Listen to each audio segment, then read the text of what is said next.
Okay, so hello. What's your name and how old are you? My name is Anneliese and I'm 15 years old. And how were your races today on a scale of 1 to 10? I would say a 6, 7. My individual races didn't go that well. I sprinted 100 meters and I came fourth. It was okay. My goal was to not come last, so I Mm. reached that goal.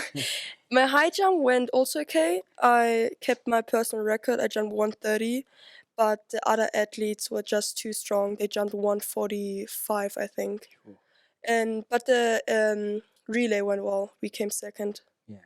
And do you think today overall you were giving it your all? Yes, yes.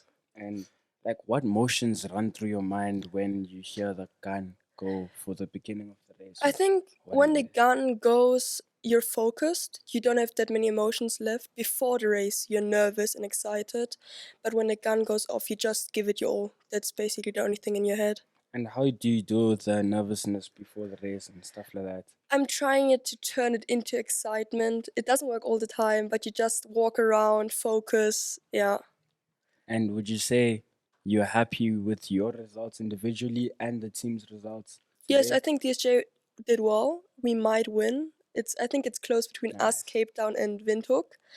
Mm, As I said, my results were solid mid. mm. And how do you handle pressure? I mean, you probably have the whole school watching, every Mm. other school watching, and your friends included.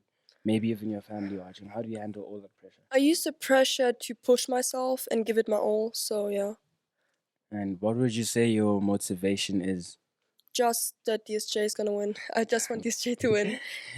And now I'm gonna move on to your football career, which is kind of a great story. And I mean, what inspired you to play football?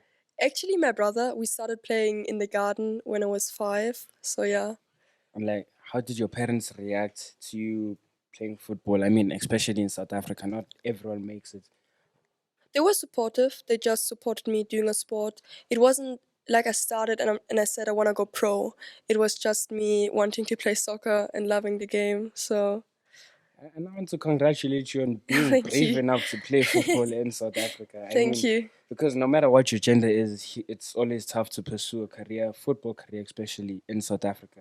Thank you. And what team are you playing for, and how did you manage to join them? I'm playing for JVW Hollywood Bets team. That's basically a team who plays in the first league. And they came up to me and asked me if I want to trial for them. So I went to go trial for them and they wanted me. Hmm. Yeah, And, that's how it goes. and what position do you play? I'm a goalkeeper. And who is your role model, and why would you say they are your role model?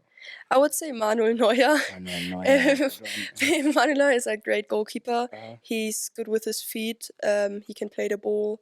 I think he also kind of changed the goalkeeping game. And yeah, I think he's a great goalkeeper. do you only play sports here in South Africa, or have you played in Germany? I've started in Germany. And what is there a big difference between football for women in South Africa and Germany, or The level in South Africa is way lower than in Germany. I wouldn't be able to play in the first league in Germany. I wouldn't be good enough. But I think South Africa is getting there. mm, It takes time, but still it's getting better. And yeah, and Germany does more support. mm, okay? And how would you say you handle? I mean, you're only in grade 10. You have school to handle, and you have a professional contract as well, Mm. football contract. How do you do both? Well, I don't have that much free time. When I go home, because of Olympiade, I came home at 4 the past 2 months, and then I had soccer training in the evening. So that's a good thing. We have soccer training in the evening, so I can Mm. study after school. But I come home late at around 9 or 8. Most of the times 9, sometimes around 10, because where we train, it's actually 40 minutes away. Oh, okay, So yeah, but you just have to give up some of your free time. okay. And I mean, yeah, you're still very young, and you playing professional. Do you think you be like you'd want to go pro after school? Yes, of course. I want to keep playing soccer, even if it's not professional. I just want to keep playing soccer and maybe study somewhere and play for the university team, for example, in America. Mm. That's nice. And what would you say to younger Anneliese if you could speak to her right now? I would say keep going. Keep the passion for soccer. Yeah. And lastly, if you could give us your quote of the day, what would it be? My quote of the day. We love the DSJ. Thank you. Okay, and thank you, Anneliese, for the interview. And till you speak again. Thank you. Thank you.